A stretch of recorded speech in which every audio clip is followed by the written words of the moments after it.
సంక్రాంతికి వస్తున్నాం. నా ప్రేమ పేజీ తీనా పేజీలో రాసున్న అందాల ఆ పేరు మీనా.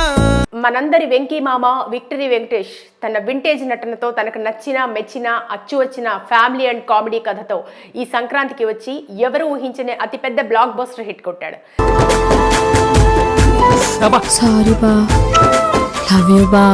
సహజంగా వెంకీ మామ ఫ్యామిలీ చిత్రంతో వస్తున్నాడంటే ఆ సినిమా సూపర్ హిట్ సాధిస్తుందని అందరూ మామూలుగానే ఎక్స్పెక్ట్ చేస్తారు. ఎందుకంటే ఆయన నుంచి ఫ్యామిలీ చిత్రం వస్తే అందులో ఎలాంటి అంశాలు కథలో ఉంటాయో, ఆయన ఎలాంటి కామెడీని పండిస్తారో గత సినిమాల్లో చాలా చూసాం. కాబట్టి అందరూ అంచనా వేశారు.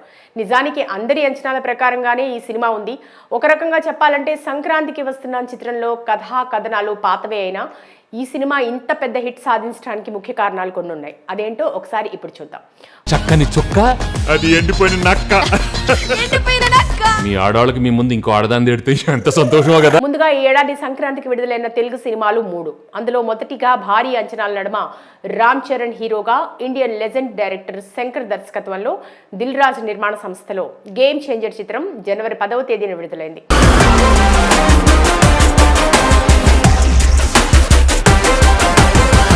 పూర్తి సామాజిక అంశాలతో యాక్షన్ అండ్ కమర్షియల్ మూవీగా ఈ చిత్ర ట్రైలర్, టీజర్, పాటలు అన్ని విడుదలకు ముందే సందడి చేశాయి.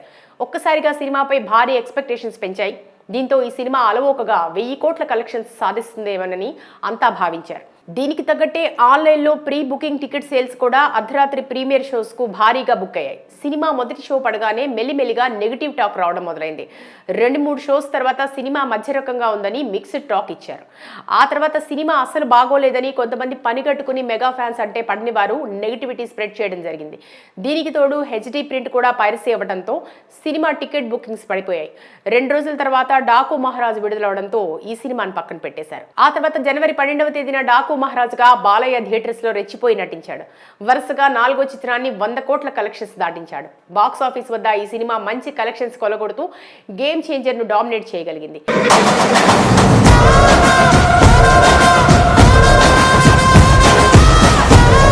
ఇక చివరిగా మళ్ళీ 2 రోజుల తర్వాత సంక్రాంతి రోజున సంక్రాంతికి వస్తున్నామంటూ విక్టరీ వెంకటేష్ తన ఫ్యామిలీతో వచ్చి థియేటర్స్ లో సందడి చేశారు. Full comedy and family entertainer గా మొదటి షో నుండే ఈ సినిమాకు ఫ్యామిలీ ఆడియన్స్ ఎగబడ్డారు. చాలా రోజులుగా బయటికి రాని లేడీస్ తో పాటు ఏజ్డ్ పర్సన్స్ వెంకీ మామ కోసం సినిమాను థియేటర్స్లో చూసి ఎంజాయ్ చేశారు. ఒకవైపు డాకు మహారాజ్ పోటీలో ఉన్న బాలయ్య యాక్షన్తో రచ్చ చేస్తే వెంకీ మామ ఫ్యామిలీతో గోల చేశాడు. మొత్తంగా డాకు మహారాజ్తో గట్టిగా పోటీ పడుతూ కేవలం 6 రోజుల్లో 100 కోట్ల నెట్ షేర్, 180 కోట్లకు పైగా గ్రాస్ కలెక్షన్స్ కొల్లగొట్టి తన సినీ కెరియర్లో కలెక్షన్స్ పరంగా బిగ్గెస్ట్ బ్లాక్ బస్టర్ హిట్ అందుకున్నారు. అయితే ఇంతలా వెంకీ మామ కోసం ఫ్యామిలీ ఆడియన్స్ రావడానికి గల కారణం ముందు చెప్పుకున్నట్లుగా సినిమాలోని వెంకీ మామ కామెడీ టైమింగ్.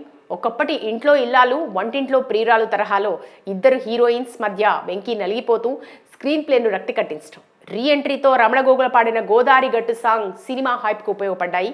గోదారి గట్టు సాంగ్ అయితే ప్రతి ఇళ్లలోని మహిళలు, అమ్మాయిలు సోషల్ మీడియాలో రీల్స్ చేస్తూ ఎంజాయ్ చేశారు.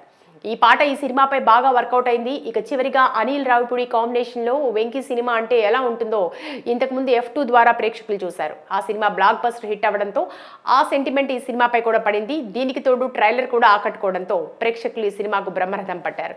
చాలా రోజుల తర్వాత ఒక ఫ్యామిలీ చిత్రం వచ్చిందని, సినిమా కూడా బాగుందని స్వయంగా మహిళా ప్రేక్షకులు అనడంతో ఓవరాల్ గా ఈ సినిమాకి పోటీగా పెద్ద సినిమాలు లేకపోవడంతో వెంకీ మామ థియేటర్స్ లో తన జోరును 200 కోట్ల కలెక్షన్స్ దాటించి ఇంకొన్ని రోజులు ఇలాగే కొనసాగిస్తాడని అనుకోవచ్చు.